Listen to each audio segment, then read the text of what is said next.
Героят в следващата ни история е лъчезарен и усмихнат млад човек. И както пред повечето млади хора, след завършването на средно образование, пред Евгений от село Петърч застава големия въпрос: а сега на къде? За Евгений обаче това означава да следва мечтата си или да се грижи за болната си майка. Дилемата му не трае дълго и той избира и двете. Намира си работа. След това още една. И още една. И още една. И още една. Евгений работи на 5 места едновременно. А след това, вярвайки в мечтата си, кандидатства в Софийския университет. С молба да го подкрепим по пътя, който е избрал, към предай нататък се обърна Румяна Йорданова от Добрич, майка на негов състудент, която самият Евгений е виждал едва 2 пъти в живота си. Запознайте се сега с това усмихнато младо момче и вижте как предай нататък ненадейно успя да преподреди плановете му. В историята, която нарекохме с 100 км в час към мечтите.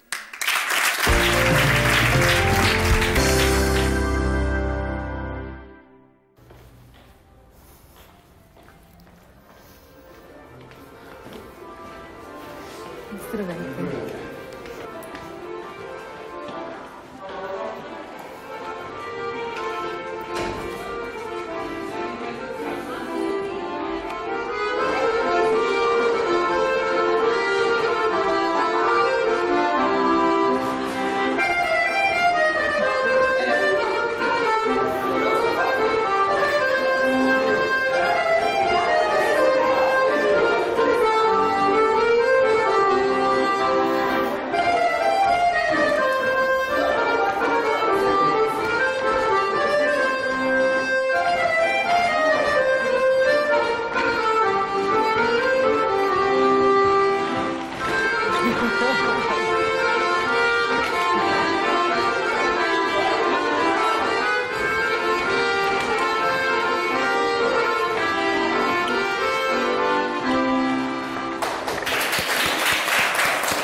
Аплодисменти! Добър вечер на всички!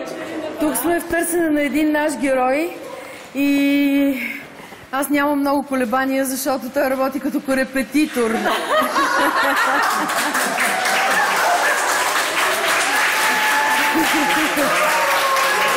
Здравейте, Евгений! Вие сте герой в предай нататък. Аз съм супер изненадан. Да, това финала на репетицията ли беше или имате още малко работа? Има доста работа. Има доста работа. Пускате ли го за 10 минути? Много ви благодаря. Добре, хайде да излезем навън, да. Аз гледам предаването. И не си очаквал. Никога не съм очаквал, не съм си представил такова нещо. Да, виждаш ли? Направо ще метели. Евгений, разкажи ми за себе си. Ти си на 27 години и си от Петърч, Аз съм от близо до село София. Петърч, да, близо до София. Как живееш? Какво е ежедневието ти? Моето ежедневие е доста натоварено. Работя в училище като корепетитор и свиря на децата да танцуват сутрин. След това, понеже нямам време да се прибирам, че е далече Петърч, седя цял ден, свиря до вечерта и късно вечер се прибирам. И така всеки Божи ден, от сутрин до вечер. Свириш на акордеон? Свиря на акордеон места. на различни места, на различни хора, на различни възрасти. Броил ли си на колко места общо работиш в момента? 5 места може би са. На 5 места? На 5 места, да. Ти препускаш... Всеки ден. Всеки нон-стоп. ден?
Защо не си вземеш квартира в София, например? Ами защото няма възможност. С кога живееш в Петърч? Аз живея с моята майка. Виждаме се вечер за малко. С нея живея. Баща ми почина преди 5 години. Беше доста тежко болен. Мозъчни инсулти поредни получи и беше парализиран и вследствие на това почина. Майка ти добре ли е? Еми, горе-долу държи се, иначе е болна. Ти не помагаш, работи. предполагам, грижиш се и за нея, да, и това също е се. една от причините да не напускаш Петърч. Да. Не искаш да оставиш мама сама. Точно така.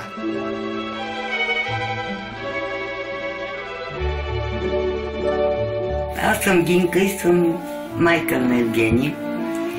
На 67 години съм пенсионер съм, но взимам пенсията на мъжа ми, защото нямам точките.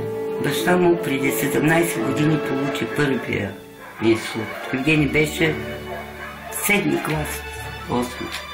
И от тогава се боря сама да го изуча, после в София да учи. Верно, не можах като родител да му достава това, което заслужава, но според мен съм доволна, че го изучи.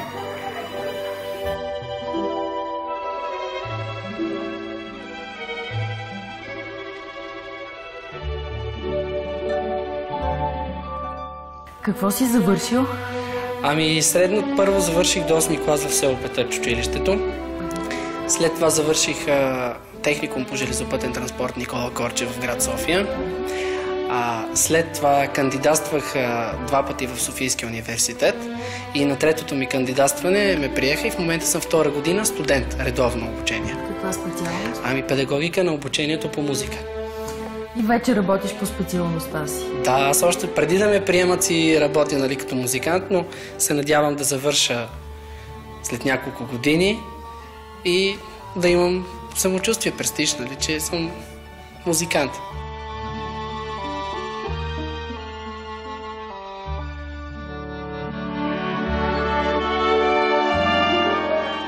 Аз на 6 годинки беше, му купих едно малко акордеонче. 12 баса ли беше.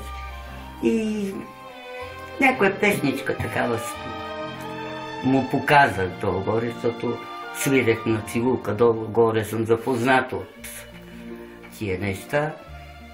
И като почна да играя, вече се вдълбочи в този корепетитора и започна с него. Аз не очаквах, че ще стигне до тук.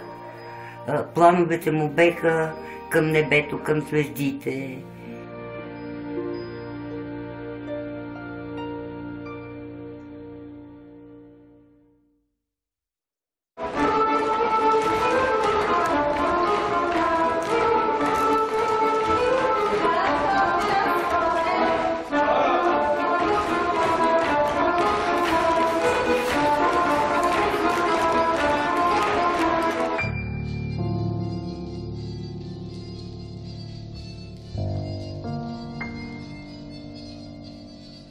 Освен на музиката, която те чух да свириш току-що, това беше народна музика. Да, това е народна музика. Каква музика обичаш да слушаш? Каква музика те вълнува? По принцип харесвам жанровата музика, класика, предкласика, класическа музика, но предимно с народната музика си изкарвам хляба. Сърцето ти е в народната музика. Предимно в народната музика, Има ли да. нещо, което не можеш да свириш от народната музика? Сигурно има, да, но по принцип се старая доста и мисля, че се справим добре.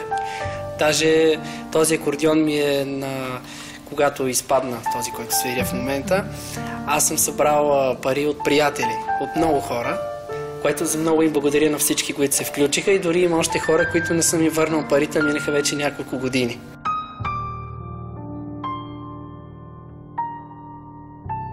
Евгений се грижи постоянно за мен.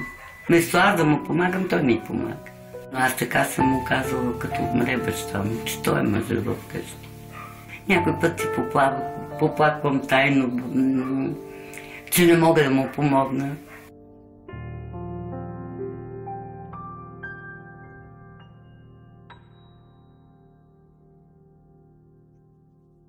Мислиш ли, че си човек, който предизвиква възторг? Надявам се.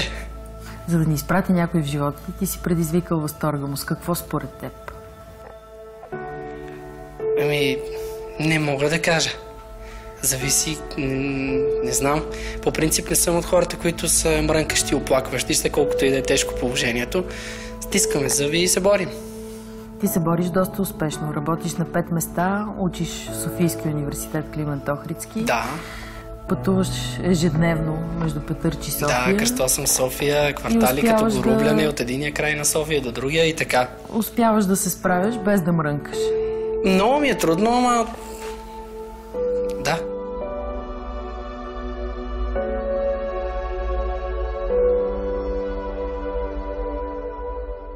Аз вече не съм и в състояние да работя, не мога да му помагам, а не искам и да му преча. Верно, работата му е много далече, обича си работата, но е много далече. Усещам го, сутрин излезна от 5 часа, прибира се към 10:30. А той като младеж трябва да има някакъв живот. За какво си мечтаеш, Евгений? Вече искам това да завърша. Да имам кола. Да имам по-стабилна работа за повече пари и да живея по-добре, защото едната ми работа отива за да идвам на работа. Да ходя и на другите работи. В момента аз се боря нон-стоп, постоянно не съм вкъщи и е за едното преживяване от днес за утре, от днес за утре, от днес за утре. Искам да живея по-спокойно и по-нормално.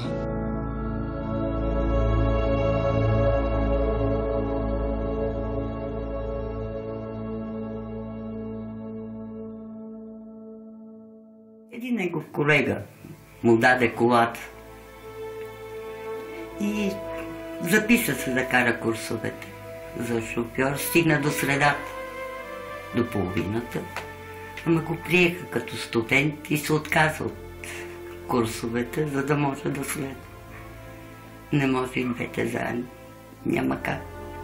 Това най-много ми тежи, защото ако беше колата, можеше да е по... Нищо. Ще се оправи.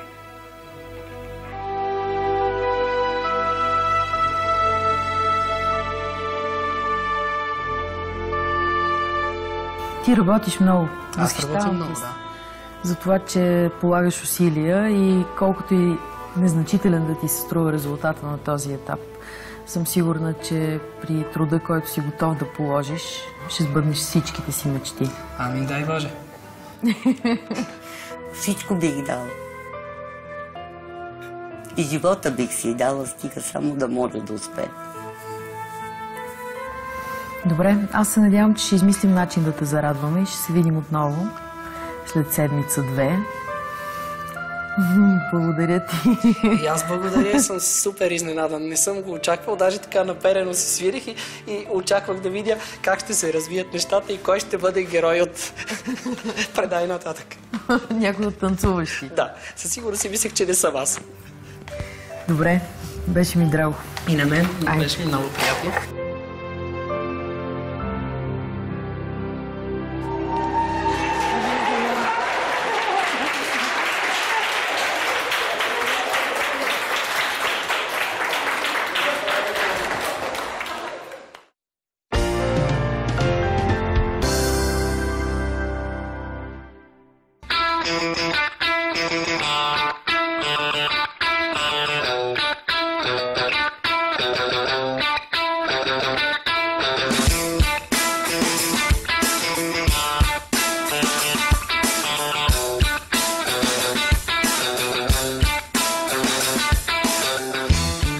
Здравейте, Влади Василев съм, собственик съм на автошкола. Наталия Симеонова ни изпрати в Петърч да изненадам нашия приятел Евгений. Дано ни очаква.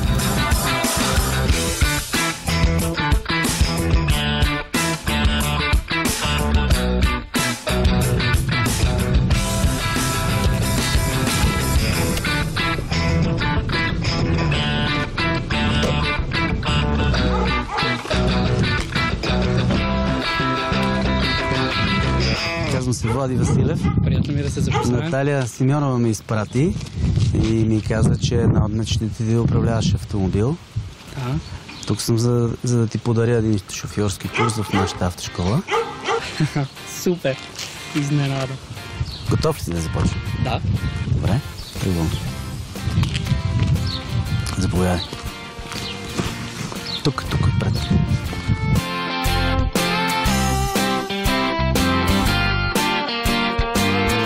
Мислил съм си, че скоро няма да ми се случат тези неща, нали? Но ето, че изведнъж вие почукахте на моята врата и вече ще карам курсове за шофьор. Стоп, сбъркахме. Това е основна грешка. Левия крак работи само с левия педал. Да. През 6 часа, които сте ги взели, не си го научили. Ами, забравил съм ви, защото беше много отдавна. Така, запомни го от мен и никога не го бъркай повече. Левия крак само за левия педал, а десния крак работи с другите два педала, които са какви? Газ и спирачка. Трябва да ми е удобна седалката, да стигам спокойно съединител до края да го натискам. Трябва задължително да го натискаш додолу. И понеже започна първия ни час, първо ще направим едно извънградско кормуване. След това ще отидем и малко градско и ще отидем на едно място, където те очаква втората ти изненада. Страхотно. Така.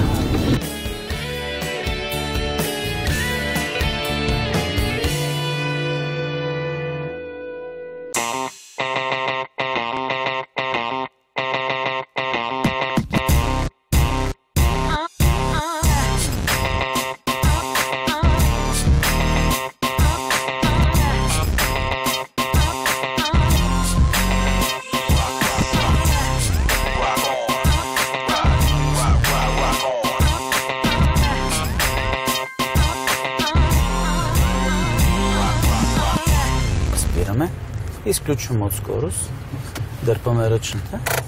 Добре. С това нашия час приключи. Ти отиваш в съседната сграда, там те чака следващата изненада, а пък ние продължаваме работата си от тук нататък. Благодаря, много съм благодарен, че ще карам курсовете във вашата школа и за мен е чест да продължим и да изкарам курсовете при вас. Добре, успех ти пожелавам. Всичко хубаво. Благодаря и на вас.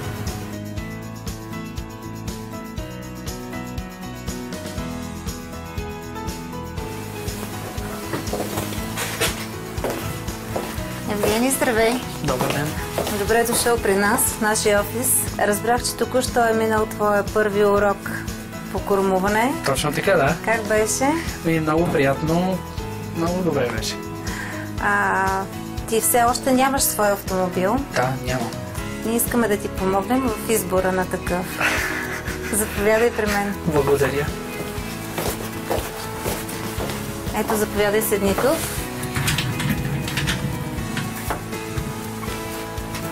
Сега ще направим търсене на автомобил. Ти всъщност какъв автомобил би искал да притежаваш? Ами, когато влезнахме в офиса, очаквах, че ще провеждаме интервю за работа. И бях много шокиран, когато се случи избери сега какво желаеш ти. Аз не разбирам много от коли, защото не съм имал кола. Сега съм много шокиран и не знам какво да кажа. Нищо, да започнем да търсим тогава. Да опитаме. Добре. Да намерим нещо, което на теб ти харесва. Ето сега отварям един филтър. Предполагам, че един такъв бюджет не би те затруднил. Предпочитания. Тип автомобил спортен или по-малък автомобил, по-компактен. Не е спортен и да бъде с 4 врати, по принцип. Когато вече започнах да работя по-активно с акордеона и да го носи по цял ден от сутрин до вечер на гърба ми, когато примерно ме е валял дъжд или сняг, от тогава от доста време си мечтая вече за автомобил и за шофьорски курсове.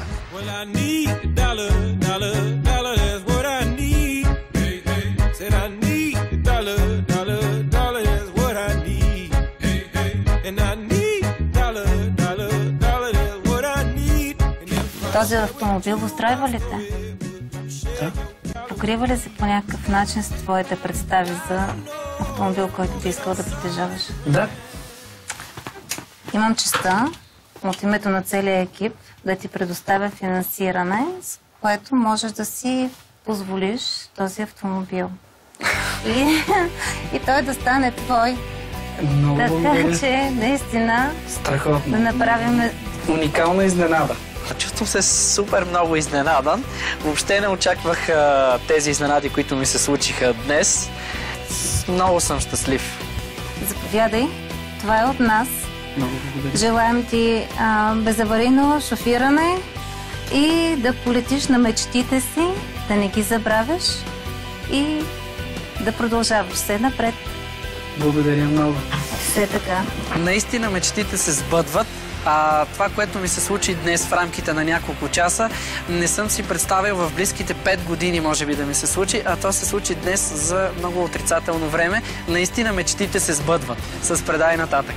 Ще споделя с майка ми всичко какво се случи днес с мен и останалите изненади. Тя ще реагира плачейки. Даже аз си мисля, че и в момента плаче, но ще се разплаче още повече от този факт. Рядко се срещат толкова амбициозни и толкова всеотдайни младежи и синове. Благодаря. Предай нататък е една страхотна магия, която никога не съм си представил, че ще се случи на мен. Наистина е магия и затова, защото до последната секунда не знаеш какво ще ти се случи. Минават и всякакви мисли в главата, както аз си мислих, че влизам вътре за интервю в тази фирма, се оказа, че ще ми подарят автомобил.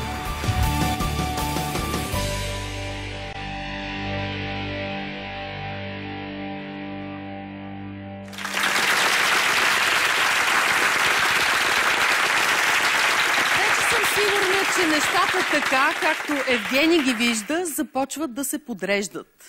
Сигурна съм и в това, че той никога няма да се откаже да следва мечтите си и да работи здраво за тях. Сърдечно благодаря на госпожа Катя Нанова и целият екип на сайт номер 1 за автомобили Mobile.bg за благородното им решение да сбъднат една мечта и да подарят на Евгений неговия първи автомобил в живота му. Благодаря също на автошкола Василеви и лично на господин Василев за това, че предоставят безвъзмездно шофьорските курсове на Евгений. Благодаря ви, вие сте част от екипа на Предай нататък. Благодаря ви.